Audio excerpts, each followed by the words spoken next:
राधे राधे। श्रीमद् भागवत गीता के 7वें अध्याय ज्ञान विज्ञान योग का 6ठा श्लोक। एतघोनीनि भूतानि सर्वानीत्युपधारय अहम कृतशन्यस्य जगतः प्रभव प्रलयस्थता। इसका हिंदी अनुवाद यह है कि हे अर्जुन, इस संपूर्ण संसार में जितने भी प्राणी हैं वे सब मेरी दोनों अपरा और परा शक्तियों से उत्पन्न होते हैं। मैं ही संपूर्ण जगत का उद्गम हूँ यानी कि सृजन, और मैं ही अंत हूँ यानी कि प्रलय।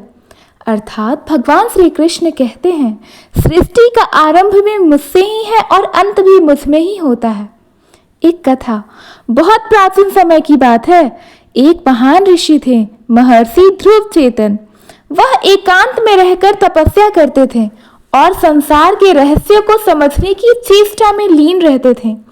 पर एक प्रश्न उन्हें हर दिन बेचैन करता था, यह विशाल ब्रह्मांड कहाँ से आया और यह सब अंत में कहाँ चला जाता है।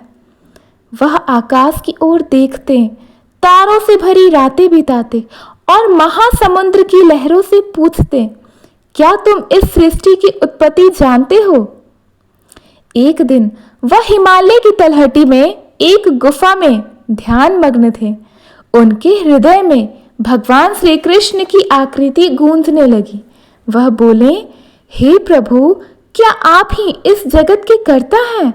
तभी एक दिव्य प्रकाश प्रकट हुआ और श्री कृष्ण का मधुर स्वर गूंजा, हे ध्रुव चेतन, जानो यह सारा जगत, इसकी सभी चेतना और अचेतन शक्तियां सब मुझसे ही उत्पन्न होती है, और जब समय पूरा हो जाता है सब कुछ मुझ में ही विलीन हो जाता है। ऋषि की आंखों से आंसू बहने लगे।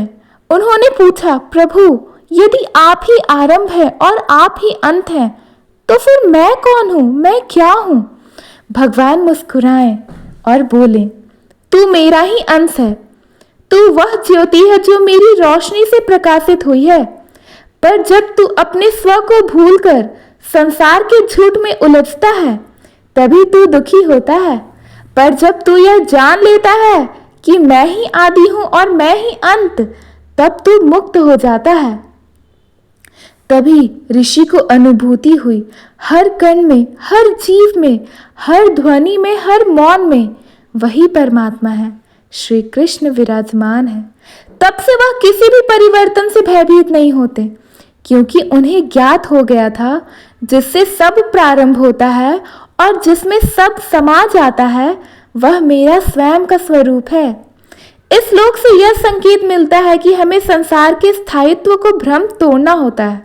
हमें यह याद दिलाता है कि हम किसी भी परिवर्तन से डरे नहीं, क्योंकि अंततः सब कुछ उसी ईश्वर में विलीन हो जाता है। भगवान श्री कृष्ण कहते हैं, तुम सब मुझसे निकले हो और सब मुझ में ही लौटते हो, तो फिर डर किस बात का। 7वां श्लोक।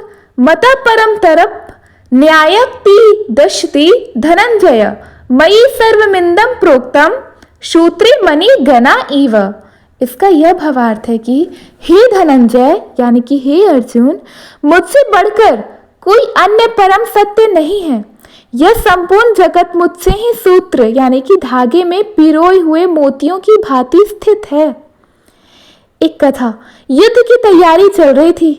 चारों ओर अश्वों की टापें, शंखों की ध्वनि और सेना का गूंजता हुआ उत्साह था, लेकिन अर्जुन का मन उलझा हुआ था।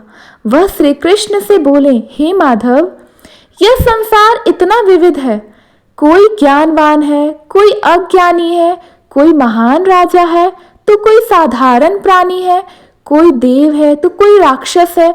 यह सब कैसे एक ही से उत्पन्न हो सकते हैं? भगवान श्री कृष्ण ने शांति से एक कमल लिया, उसके ऊपर एक बूंद जल रखी और बोले, देखो अर्जुन, यह जल की बूंद कमल पर तो है पर कमल में समाहित नहीं है।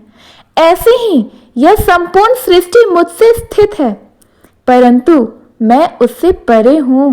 तुम जो विविधता देखते हो वह सब मेरे ही धागे से जुड़ी हुई मणियां हैं। उन्होंने पास में रखे एक जप माला को उठाया और बोले, अर्जुन, यह देखो, हर मोती अलग अलग दिखता है, पर सबको जोड़ने वाला धागा एक ही है, वही मैं हूँ।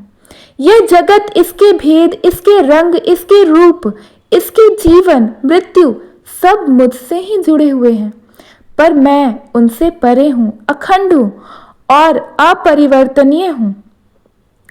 अर्जुन की आंखों में दिव्यता आ गई। वह धीरे से बोले, प्रभु अब मैं समझा, आप ही वह सूक्ष्म धागा है जो सबको जोड़ता है, चाहे वह भूत हो, भविष्य हो या वर्तमान, चाहे देव हो या दैत्य, सब आपके मोती ही हैं। यह श्लोक एक अत्यंत गहरा बोध कराता है। हम जितना भी विविधता संसार में देखते हैं वह केवल ब्रह्म रूप में होता है। भीतर सब कुछ एक ही ईश्वर तत्व से जुड़ा होता है। जैसे हर मोती का धागा जोड़े बिना वह माला नहीं बन सकती, वैसे ही ईश्वर के बिना यह संसार अधूरा होता है। जो इस एकता को पहचान लेता है वह दैत्य से मुक्त होकर ब्रह्म को अनुभव करता है। धन्यवाद। अगर आपको ये दोनों श्लोक का हिंदी अर्थ समझ में आया तो प्लीज़ हमारे वीडियो को लाइक करें, अपने फ्रेंड्स फैमिलीज के पास शेयर करें और नए हैं तो हमारे चैनल को सब्सक्राइब करना ना भूलें। राधे राधे, हरे कृष्ण, श्रीमद् भागवत गीता। धन्यवाद।